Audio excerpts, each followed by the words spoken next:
welcome to Round Robin. I'm your host, Robin McCormick with the City of Hampton, and today I am surrounded by beautiful artworks and antiques because you're going to meet the owner of the Phoebus Auction Gallery, Gail Wolpin. Welcome, Gail. It's so nice to be here. Thank you, Robin. Thank you, and I want to say congratulations, 25 years as a small woman-owned business in sort of retail. And well, that's quite an accomplishment. That's how did you start? It's a mystery to me, but I grew up in the clothing business. My family was in a clothing business. I opened a clothing shop, actually 2 of them. And then my little children got a little bit bigger, and I was a single parent, and so I figured I should be home for a while. While I was home for a while, somebody said, well, what are you going to do now? And I said, I don't know, I guess I'll be an auctioneer. I don't know. It just came out of somewhere. Really just popped into your brain, and then once it did, you went out and got trained. Well, pretty much. Actually, a friend of mine heard me say I'll be an auctioneer, and he sent away for some information about the auctioneering school and said, here's your next profession. And I said, really? And I was not believing it, but it didn't sound so bad. So I called the auction school. I put my Nutrisystem in the car, headed to North Carolina, and went to auction school for 2 weeks, at which point I thought, I think I do want to do this, and so I signed up for International Society of Appraisers, the conferences, and the everything. I mean, you have to learn so much. I bet. When you don't know so much. And there I was. So I kept going to the conferences and the classes, and it was a total learning experience, and the auctioneers' conventions. And somehow or other, one foot in front of the other. And so it was time to find a place to have auctions. Mm-hmm. So this was kind of fun. I don't really want to name a lot of people. However, I will. A friend of mine had a magazine that the issue needed to be delivered to the peninsula. I live on the south side. I live in the Forbidden City, Portsmouth. And so I said, okay, I'm not really doing anything. I'll take your things over to the American Theater, which it was at the time. And so I went, and as I was going around the corner onto Mellon Street, I saw this empty building, big empty building, and I'm looking at Phoebus, and it looked like, to me, that it needed an auction gallery. Electric Glass at the time was across the street, and yes. I loved that store. I still miss it, but we have lots of other great things. But anyway, so I called the number that was on the vacant store window and spoke to the owner, and we met, and he liked Joan Baez's music. I liked Joan Baez's music. We shook hands, and that was it. That's where the auction gallery was going to be. So it was at 18 East Mellon Street in the historic Phoebus section of Hampton. Mm-hmm. And it just one foot in front of the other. My motto is look straight ahead. Because if you look either way or listen to anybody's talking coming at you, you stop and think, oh, maybe you doubt not. Yourself. And so I didn't. And little by little, it just sort of built. And my first auction was kind of fun. It was 25 years ago this month. Oh, wow. Yeah, it's hard for me to believe. But first auction, I don't know really where the things came from. Some family things. Some just people that were having confidence in new business. And after it was over, and we had like 300 items, after it was over and everybody left, I looked around, everything was gone, and I cried. And I thought, what's wrong with me? Well, right. A normal retailer antique store wouldn't sell out in a day.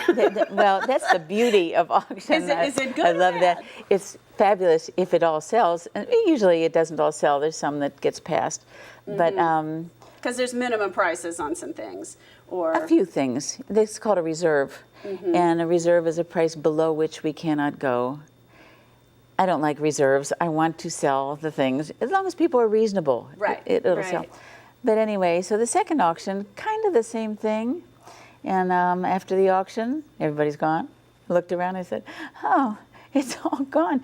It's a lot of effort to put an auction together. And I certainly... See, we don't see that on the outside. You know, I think the auction thing is learning to do the patter. It's not. It's learning, That's last. buying and selling and understanding and researching and knowing the market. Because Yeah. what is in demand 25 years ago may not be in demand today. Some things, Yeah. maybe.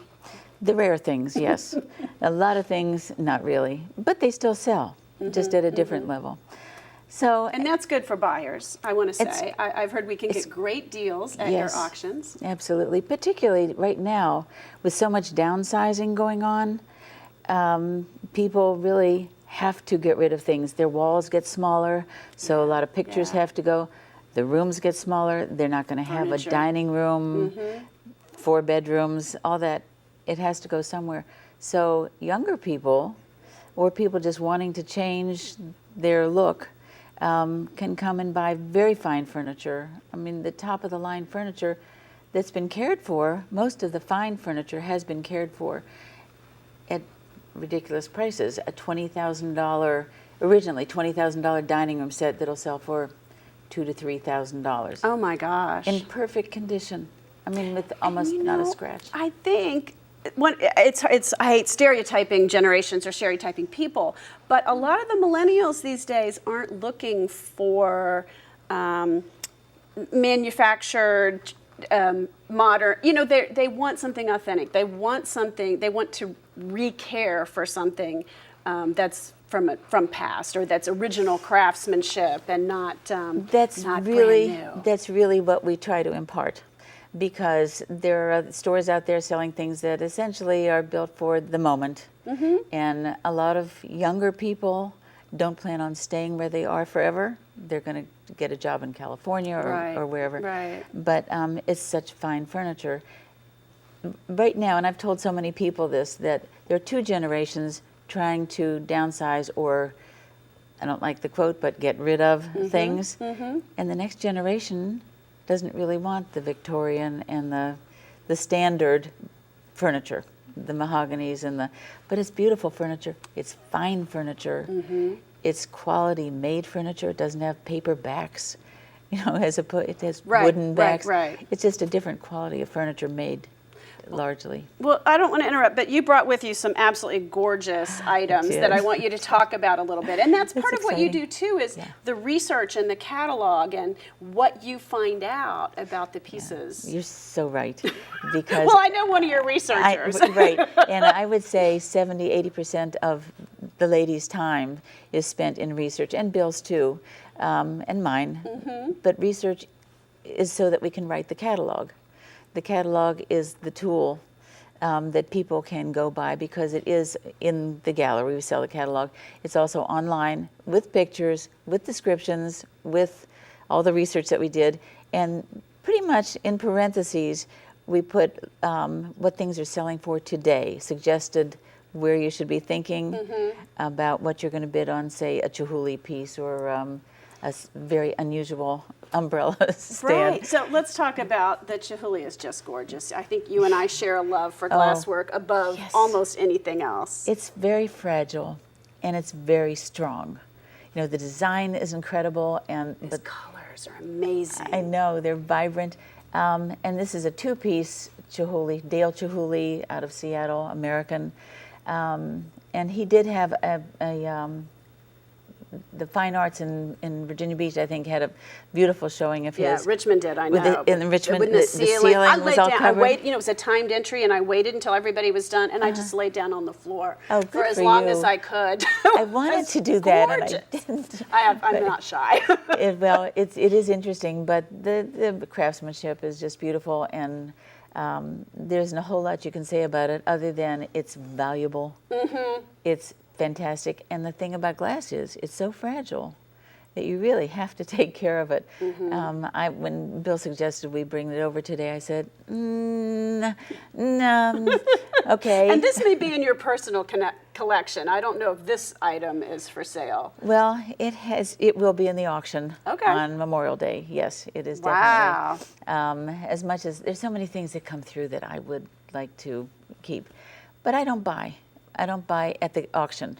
I buy outside of the auction, but I don't buy at the auction. That's not my job. My job is to sell it. To sell. Okay. And so And this did come with its plexiglass cover, and it even has a book with it that talks about, this is part of his Persian collection, which you can kind of figure out from that. But Kind there's of a feel whole that flow. book on the Persian things. I could talk about Dale Chihuly for an hour But you or have two. another glass piece that I want to hear about. Oh, yes, and this is heavy.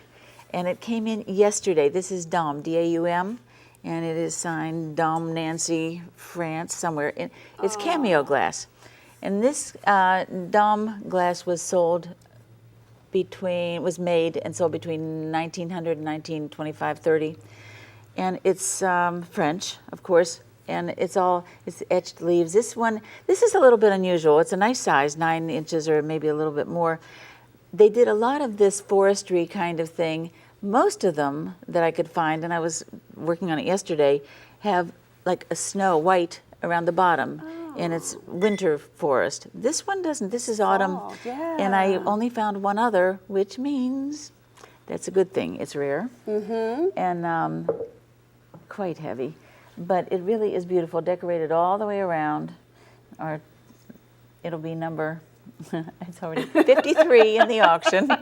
I don't know if this one has a number on it yet, but glass is a passion of mine. I love it, and that's why we brought a couple pieces today. But I don't think we have any Tiffany glass. I think we have Mosier. We have a beautiful Lalique piece. What is this? This is a Tiffany type. This is not Tiffany. Right, okay. I would love to have a few Tiffany lamps with his signature, but this one's interesting because it has a monkey base, a figural monkey base climbing up the tree trunk. That is unusual. Yeah, people like animals. They like figures, but they're usually very, very colorful, leaded glass with flowers and leaves and things like that. But we have floor lamps and table lamps in this Tiffany type of lighting, so along with a lot of other lighting. Some lighting that I think is perfect for old Phoebus. It's so spanky. It's all crystals, and it looks like it could be either in a bordello or a very fancy drawing room, but it's just sparkly and fun. I'm in love with it already. Now, one of the things you talked about was, well, first of all, you've got a couple of Asian type pieces things. over there, and that is the incredibly ornate chair. Oh yeah, this is one of the minor ones. We have, and in our mailer, which I don't have it here, but in our mailer there's a picture of the armchair that's totally decorated, the hands, the arms, the legs, everything totally decorated, as the back is and the front on this. But it's rosewood and magnificently carved in there, 19th century. Just ornate, very ornate. If you want something, if it's in a corner, it's going to pop out because there's so much depth it's outstanding, yeah. And on the chair, we have a Dipankara Buddha who's embedded with jewels in his crown and a little diamond in the middle. It's gilded, beautiful, excellent. I mean, perfect condition, and it's heavy as a brick. But anyway, that's very nice. And we have a lot of Asian in this particular. Well, the military here they travel so much, and they collect things from all corners of the world. And You're then so right. how do things come to you? Is it, I'm downsizing, my kids don't want this, or my parents passed, or I've inherited this. I don't You know just what did the whole any of list. these things are worth, you know?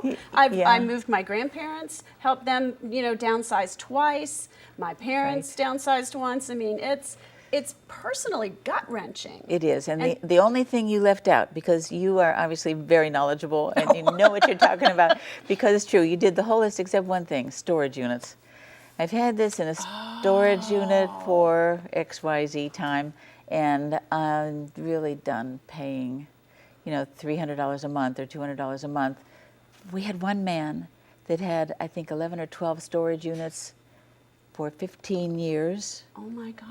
Yeah, adding that up was crazy. But I think what's hard for people is to separate what is the emotional value of a piece and what is the financial value of a piece, because it's not always the same thing. It changes because the emotional value is very strong, particularly if somebody close to you passed my away. grandmother has had it forever, and it was the thing I associate with her. Oh yeah, and she said don't touch it. So obviously it was valuable. Right. She just didn't want it broken. But it gets to a point, and this is something that I learned, unfortunately, very early on, that it's not a person. That's not a person. That's not a person. Nothing we have is a person. It's a thing. And the person that you no longer have is in your heart and in Right. your head. And it's a tough thing to learn, but it sure isn't a vase. And so it's, if somebody loves it, you can pass it on to somebody else, and they can love it for a while. And then their children will get weird about it. You know, I can't. This was mom's or grandma's. But in fact, there's so much stuff in the world. But you're right on. You know, you did the whole list. Oh, I've been through it. It was you know, very, very hard. And I do remember my grandfather went to visit my brother in his townhouse in Atlanta and said, I feel like I'm coming home. All of my things are really? here. And it was wonderful That's for nice. him. You know, That's- it was well, it's nice for you, was a too. good feeling. Yeah, yeah. Oh, I have my share. Well, one thing that, you know, when I look at that, I might think, that's worth nothing. Wonder why it has holes in it. But why did you bring it today? Because it's unusual. It's a mid-century piece, and it's actually an umbrella stand. You can see where you can put 3, 6, 7 umbrellas, or a cane stand, I guess. Right. But it's so unusual. That's why we brought it. And mid-century is pretty hot That's today. the new, kind of one of the new trends, right? Yes, it is. Particularly Mid-century, what West does that Coast. mean? It's a fancy word 50s. for 50s, right? right, exactly. It's, Maybe 40s and 50s, but it's like when plastics were coming into being and all kinds of, you know, new. it was a different look altogether. And the mid-century pieces, particularly ones with the name, the Danish and the Scandinavian mid-century pieces, are very, very hot. Things, you know, like the chair that looks like a pair of lips, you know, things like that. And there's just a look of mid-century, and this is part of it. It's clean, it's unembellished, but it has a purpose. And what a cool, I never It's fun. saw one Yeah. before. Yeah. And someone brought this in about a couple weeks ago, and I thought, oh, totally cool. And someone came in yesterday, one of our neighbors in Phoebus, and just said, that's it. I love that. That's incredible. I have to have that, which I hear a lot. I have to have that. I love hearing that. But that's functional as well as the look today. Except that a couple days ago, a fella came in, and we always have some Victorian, because Victorian was very prolific in everything for such a long time. It's a 3-piece couch and 2 chairs, and he sat down in it, and it has sort of curved sides. He sat down and nestled into it, and he said, "This is so comfortable, and it reminds me of my home growing up." So he grew up with Victorian furniture, and he still likes it. And he wants to be surrounded by it. Thank goodness. Right. Because it's all personal. yes, it is. Yeah. You're 100% right. I've had a contemporary house for 45 years. I just like that. Then people always say, "Oh, I think you must have incredible antiques in your house." Right. No, No, you sell them. right. I want you to have incredible antiques. I think I have one. I have a table that I bought 40 years ago, 50 years ago. But I don't know, it's just the variety, like you can see here, the variety is incredible. And putting it all together in the gallery for the auction, that makes me choke. Because nothing really goes together, but when it's all put up, it really does come together. The lighting and the seating and the everything. And so, and we divide the room into, you know, this is an Oriental section, this is a mid-century modern wall, but it's... And so if It's we look fabulous. at the catalog, we can tell by your auctions go on from And what I've on. heard. but you go in numerical order and can kind of, people can get a sense of when to show up Right. based on what they're interested in. Right. And which I think is a little unusual. You tend to have yours on holidays. Well, we do. We have 3 on holidays, and the rest of them are on Sundays. Because when I first started, I looked and saw, well, let's see, there are 7 auctions on Saturday and none on Sunday. Why divide the audience more? So I picked Sunday. That was one of the reasons, but we do try to make it so that people can figure, they don't have to come at 10 o'clock if they want number 200 or 150, something like that. And so it is, it does roll on like that. But we do have Memorial Day, New Year's Day, and Labor Day. Those are our 3 fanciest auctions of the year, I guess, that we put a whole lot of effort into, because either people are out of town or they're off. And if they're off, they can come to the auction. And if they're out of town, they could be out of town right here in Hampton. Come visit for the auction. Absolutely. People do come visit their families. Or, of course, we've devised many ways to take people's offerings for the auction monetarily, because we were second in the world to do live online. Oh my gosh, really? Yeah, it just seemed like a good idea at the So time. trendy. Look at that. Totally, totally. But it's live in the gallery simultaneously with online. So they sit at their computer and punch a button. Okay. And a lot of people locally do it because they don't have the time to spend at the gallery. If they want something at number 3 and number 47 and number 238 and number 300, they can just keep going back to their computer, see where we are, and press the button. We take phone bids, of course. In phone bids, we call the person just before their item comes up. Okay. They sign up for it. We call them and say, your item's coming up, etc. Or absentee bids. Not my favorite, if I were doing it, because I would like to either watch or hear the auction. It's fun. Okay, now I've never been to an auction at the gallery, but I have to say I've been to any number of charity events in Hampton. You are almost always there. So I have bought artwork and crabs and all kinds of things through you, because you do give an awful lot of time to the community to help with those nonprofit events. I love doing it, and mainly because the people that go to them are enthusiastic, they're excited about it, they're there because they want the organization, whether it's school or anything, environmental or... The downtown Hampton Children's it's a favorite. daycare. I mean, there's a lot of those, yeah. And so the enthusiasm is, what's the word for catchy? Infectious. Infectious, yes. Also, it doesn't hurt that they serve us a drink or two. Well, I can't enjoy that. You can't, but the people who are bidding, it doesn't hurt. I can't lay down and do the microphone. But yeah, that does help. It loosens people up just a little bit. Schools are incredible because the parents... Oh, well, yeah, they don't drink kids. there. But yeah, you're supporting your kid and you're getting something. Or you're supporting your cause and you're getting something. Yeah, and, whether it's a new gymnasium floor or whether it's something for the community or for the food banks, for any of them. It's just so worthwhile. And Bill and I generally go and enlist some of their help in spotting in the audience. And it's fun. Yeah. And they're people that are happy. So if we're interested in your Memorial Day auction or any of the others, can we go see the items ahead of time, or is it just the online catalog? No, it can come anytime. And typically in the last month, people say, well, can we just look around? And it's a pile of rubble. It really is, because things are just brought in, dumped. And I say, you can come in, but you have to come back the week before the auction. Okay, that's the so best you can see us time. looking respectable. And you should come, if you can, come to the auction, because then something that you may think is this size is that size, and it's not going to fit. Even Or though you can see the colors. They look a little different always in a photograph than they do in person. Absolutely. And you can see if it is the right thing and decide pretty much what you want to invest, because you don't want to bid and not see it and be taken by surprise. So we like to have people sure. We want to deal with them in a very positive manner, because we're not selling negative stuff. We're selling really good. I often say, people say, I hear them come in and they say, well, let's see, I don't see anything that I need. And I say, you're right.